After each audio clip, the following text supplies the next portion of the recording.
Know, like when I'm on stage, I'm confident, I'm ready, I know what to do. But just kind of getting into that kind of mentality of being a little bit more girly, that's been more so big shift for me in switching from women's physique and wellness. Yeah.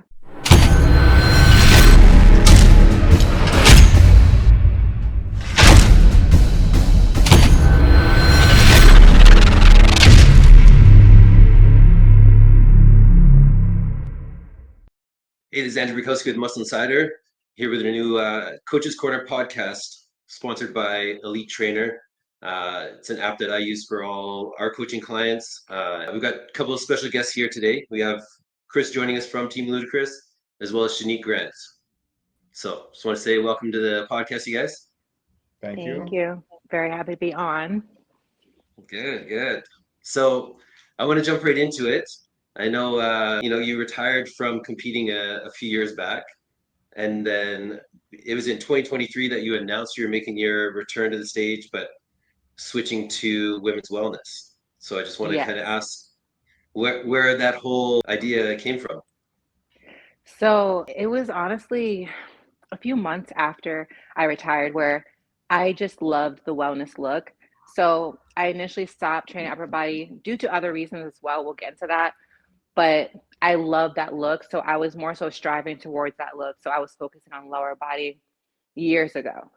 And then I kind of just was like, let's see, if I lock into training like wellness, maybe I can do it. Let's see how I feel because I wanted the fire back.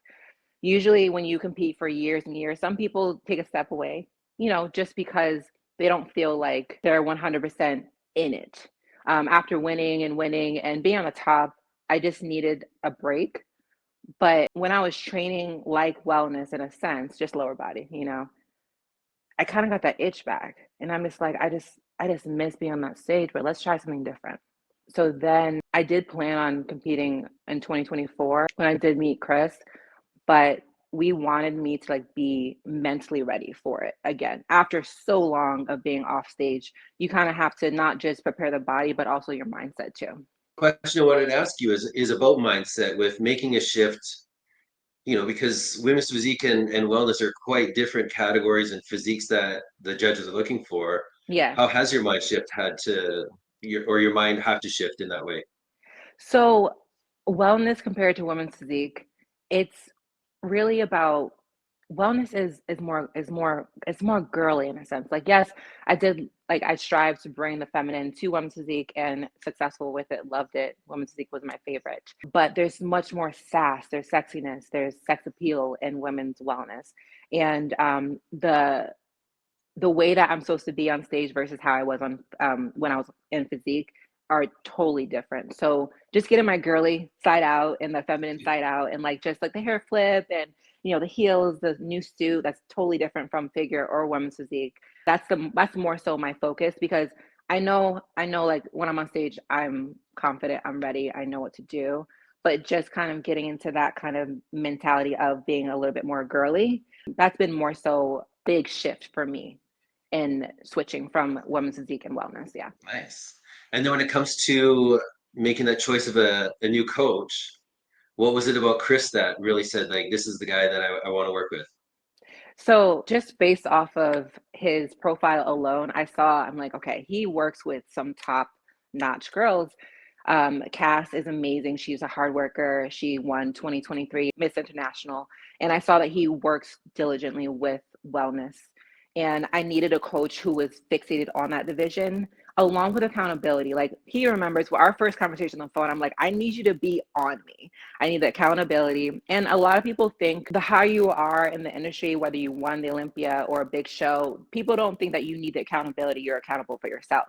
But we need someone to be honest. Like when I'm quiet, he notices when I'm quiet and he reaches out to me. And I need that. I need a coach who's just there for me and wants the best for me in any aspect possible, just so I'm good with check-ins, I'm on time with check-ins, I'm good with my meals, my training. Like he checks in with me and I need like a coach that's like we're locked in. Like he knows what I'm going through. He knows how to help me. Like everything, he is just like the best coach I've had, really. And I'm extremely thankful for him. Nice. And then Chris, let me ask you, like working with someone that is such a top tier athlete like Shanique, it's got to be exciting and challenging at the same time. What were your initial thoughts when she approached you about wanting to work with you? So, I mean, of course, it was very flattering that an athlete who's won the Olympia before reached out to work with me. With that said, I mean, I treat Shanique like I treat everybody else. Whether you're a first-time competitor or you're competing at the pro level, everyone's making the same sacrifices. It's the same mental stress, it's the same physical stress, it's the same sacrifice that everyone needs to make. So, I pride myself in treating everyone equally. The only difference with coaching someone like Shanique is that there's this added pressure that she has to deal with in regards to what kind of package she brings on stage. Because of course, everyone's going to be expecting her to come in and potentially win right off the bat, right? So the only difference in coaching her as opposed to an amateur is additional mental health support to make sure that her mind is right throughout the entire process, and also making sure that we are making the right moves in regards to her progress before we get her on stage. We've been at this for potentially I think almost a year now. We thought about getting on stage last year. We chose that it wasn't time because she needed to make some more improvements beforehand, and hence why we're waiting for 2025 to make that debut. Nice. And then when you look at sort of the difference from when she started with you, what were some of the main things that you wanted to work on with, be it nutrition and her training, that you wanted to really restructure? Yeah, I mean, look, it's night and day compared to where she was when we first started to where we are now. Her glute density has substantially improved, which is her big weakness. Her thighs have improved. The only thing that hasn't improved is her uploading her check-ins on time. I could be way better with that part, you know. I get so much more excited seeing the changes. Even when I took that last photo that you showed, it was it was surprising to see my hamstrings and my glute tie in and just see that look. Like I envisioned this for a while, and then when I went to the posing room and I just took a photo, I'm like, whoa, wait, hold on. And of course, being a little nervous, a new division, new type of posing. We're working on the posing, and I'm getting more comfortable with it. But yeah, I could definitely get better with my check-ins. And that's the thing about Chris. He is on me, and like he's very honest, and honesty is very important as having a coach when it comes to having a coach. For sure. Like, I mean, I think a lot of athletes, I would say more in the amateur ranks, wouldn't necessarily always appreciate the honesty with a coach when they're just They getting get started, offended. but Yeah. it's so key. Like, you're not going to be successful if you just have a coach that's shining you on, telling you you're doing great when you're dropping the ball, you're not following your plan, you're not hitting Yeah. your training and your cardio. So it's Right. very important. Yeah. What would you say are some of the things, like you had mentioned you had already started shifting away kind of around the time of retirement from training upper body. Can you let us know kind of what the reason behind that was, and then also now how your workouts look different, getting right into wellness? So a big reason why, I retired and I had cut out upper body was because back in 2017, a lot of people who have followed me for a while, they know I had a very extensive surgery on my eye. It was a scleral buckling surgery. So it's a freezing of the eye. And I'm still working through my eye, my vision as a whole. But training upper body, it was straining and it was worsening my eye. But I continued to do it after my ophthalmologist said not to. Because I really wanted to win the Olympia again, and just get to Olympia stage alone. But after some years, it was really causing a big complication. My eye would burn a lot. So I had to make a really heartbreaking decision. As much as I loved I love training upper body, back, shoulders, everything, love it. But I had to make that sacrifice. So I'm like, okay, the next big thing is wellness. So let's see if I can actually, you know, switch from being this. I was pretty big, big upper body, shoulders like crazy. Let's see if I could downsize. And it took me 4 years to really downsize to a place where I'm like, okay, I can get on stage and me lean looks appropriate for wellness. And it took some time, and it was challenging because I was doubting myself sometimes too. And that happens. But the training is so exciting for wellness. Just, I mean, I have 4 leg days a week and it's crazy, but Massage therapy is the gold right there for me. But I love it. Every single time I go in the gym, I'm excited. And that's the number one thing I wanted. I wanted to keep that excitement, that fire. And wellness has given me just that. Now, Chris, what would you say are Shanique's biggest strengths getting ready for her debut in wellness? Her biggest strengths, well, it's her legs and her work ethic. She works hard. She's made great improvements, and of course, her thighs have come up substantially, or excuse me, her glutes have come up substantially. Her thighs have always been there and have improved also. So, yeah, we just got to keep putting in the work, and I know she works. She does the work. She just doesn't communicate as often on time. I'm working on it. Is this that honesty that you're talking about, Shanique? Yes, yes. And I love it. I do because I need that. It would be weird to have a coach that's like passive with it. Like Yeah. you're not checking in, they don't even care about it. Like that's the worst because I need you to tell me like, hey, like, hello. Hello. But Yeah. then we reschedule. I get a check in and I'm like, okay, I got it. I'm doing it. Let's set a good date. And we set a time and a day that works best for both of us. Like if I can't get a check in on Monday, I'll be like, okay, off days on Wednesday, let's do that. So he's very flexible with it. But as long as I'm consistent with the check-ins, it's fine. Next Monday, I got you. Yeah. And then, Chris, what would you say with this last year that you guys have been working to hone in the physique?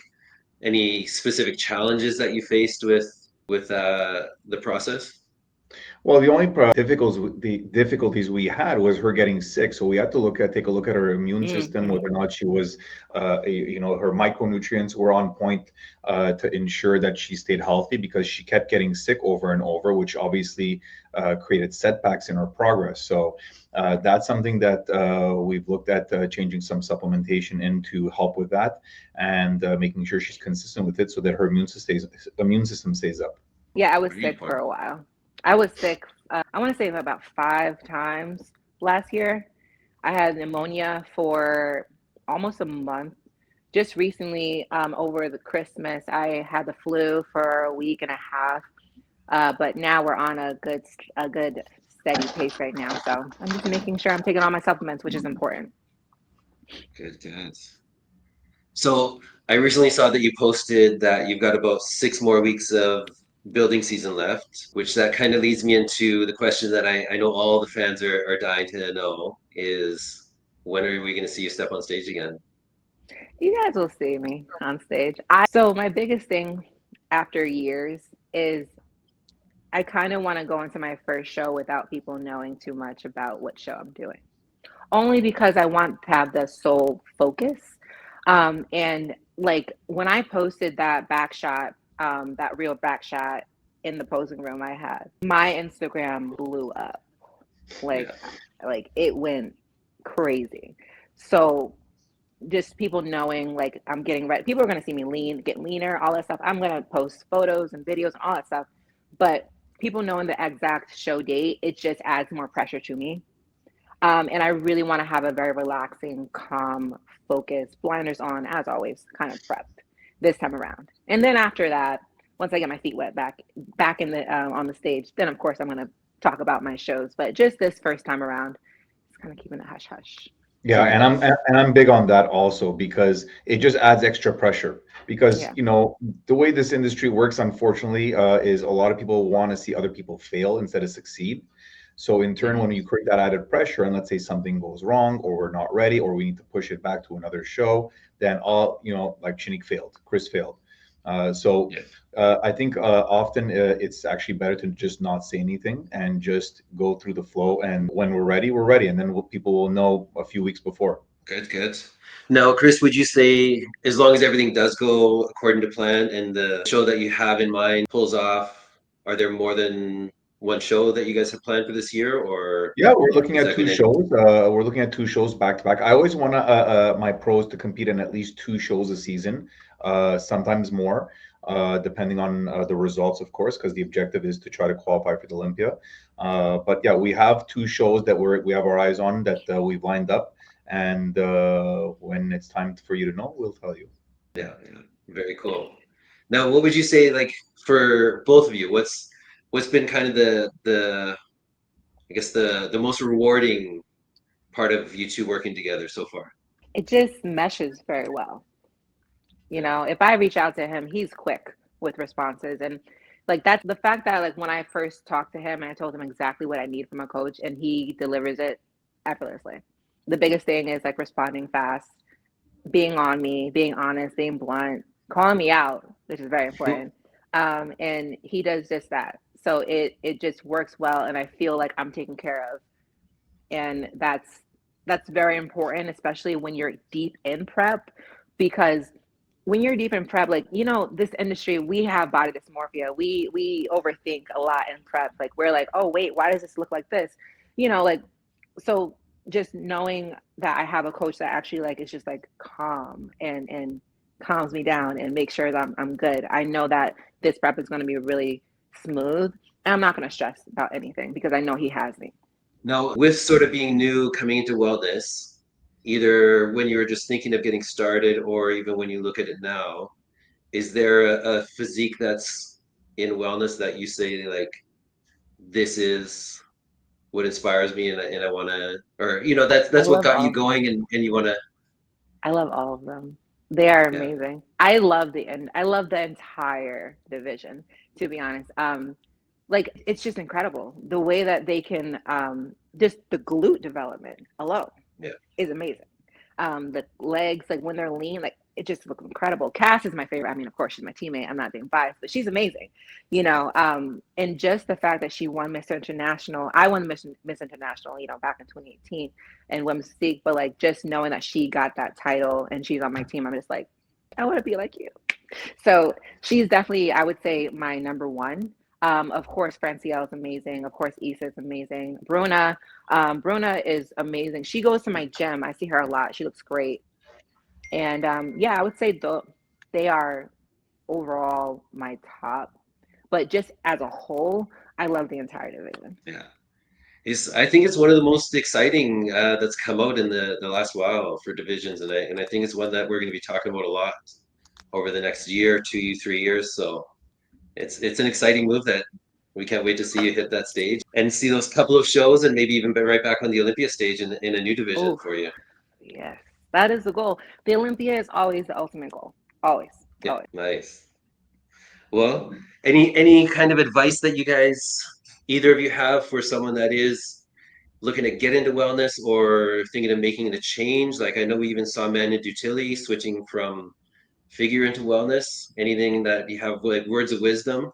If you are switching from a bigger division, that's whether it's bodybuilding, women's physique, figure, fitness, just know it's possible. And this is coming from me. I won two Olympias back to back. You know, I won the Arnold Classic, all that. And never did I think that I was going into a division, you know, like it's bigger than bikini, but it's different. It's not like me switching from figure to women's physique. It's me completely switching my entire way of training and eating and posing as a whole. Don't, there will be doubt, but if you have the right people around you, like your circle matters so much with all of this, and they will carry you through this transformation. So lean on them when you can't lean on your own confidence to get to that division that you want. And I've seen people switch, you know, from different divisions, of course, but it's so different when you have a lot of muscle and you're trying to downsize. Downsizing is the hardest to do because you think you have to do a lot of cardio, but it's really stopping certain types of exercises that you have that you thought that you needed to do, but you just kind of just take it out. Like me, completely. I can't train upper body at all. Some Yeah. girls I see wellness, they train shoulders, they train back.